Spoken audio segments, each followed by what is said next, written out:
E aí, turminha, tudo bem? Na aula de hoje nós vamos falar de um assunto que cai assim nos vestibulares, polaridade de ligações químicas. Mas antes de começar a falar de polaridade, vamos falar um pouquinho sobre eletronegatividade. Já ouviu essa palavra? Eletronegatividade? É a tendência que o átomo tem de puxar elétrons para perto de si durante uma ligação química. Vamos ver como é que a eletronegatividade varia na tabela periódica? Vem comigo aqui, olha que legal. Tabela periódica, já vimos em outra aula, o hidrogênio, os metais que dominam a tabela periódica, os gases nobres, os ametais e esses carinhas aqui, essa escadinha, são os semimetais, que aí o PAC já aposentou, mas alguns vestibulares ainda trabalham com eles. Vamos ver aqui? Vamos dar limpar na nossa tabela. Tiramos e, gente, eu tenho que tirar a família dos gases nobres também, porque pro vestibular, para a maioria deles, gás nobre não tem eletronegatividade conhecida. Na prática tem, mas a maior parte dos vestibulares desconsidera, beleza? Das suas aulas, como é que aumenta a eletronegatividade? Lembra e me fala. Isso, acertou. Aumenta para a direita, aumenta para cima, de maneira genérica, uma diagonal para cima e para a direita. Mas espera aí, para falar de polaridade de ligação química, isto aqui é muito genérico. Você precisa de uma sequência mais precisa de eletronegatividade. Vou passar para vocês a sequência adotada pelos vestibulares. Olha aqui, ó, série decrescente de eletronegatividade. Olha a frase. Fui ontem no clube, briguei e saí carregado pro hospital. Que legal, repete a frase comigo.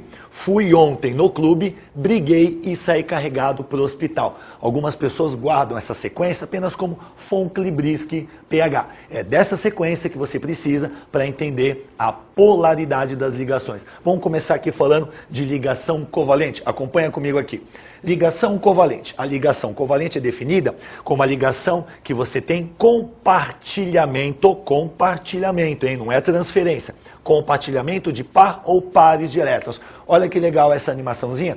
Percebe aqui dois átomos se aproximando e essa nuvem arroxeada representa os elétrons que estão sendo compartilhados. Vamos falar agora da ligação covalente apolar. Quando se fala em ligação covalente, em termos de polaridade, tem a apolar e a polar. Olha aqui a ligação covalente apolar. Percebe que a nuvem de elétrons está igualmente distribuída e dividida pelos dois átomos, ok? Então você tem, por exemplo, a molécula de cloro. A eletronegatividade deles é a mesma, não tem diferença, portanto, de eletronegatividade, ligação covalente apolar. Vamos ver a ligação covalente polar agora? Acompanha aqui. Polarizada agora a nossa ligação. Perceba a nuvem de elétrons concentrada ao redor do átomo verde. Responde essa para mim. Qual desses dois átomos é mais eletronegativo? O verde ou o azul? O verde, perfeito. Se o verde é mais eletronegativo, ele puxa os elétrons durante a ligação para mais perto dele, ok? Olha o exemplo que eu preparei para vocês aqui. Acompanha. Molécula de HF. Percebe que o F tem uma maior densidade eletrônica, um maior acúmulo de elétrons ao redor dele, porque ele é mais eletronegativo. Olha a comparação que bacana. Já fiz em inglês, porque na segunda fase da FUVEST, no segundo dia, questões interdisciplinares, e você tem inglês lá. Olha aqui, ligação covalente apolar. Os elétrons são compartilhados de maneira igual. Ligação covalente polar. Os elétrons são compartilhados de maneira desigual. Percebe o mais eletronegativo aqui? E a ligação iônica, transferência de elétrons. Então, gente, último detalhezinho agora. Mesma molécula de HF pode ser representada aquela fórmula estrutural.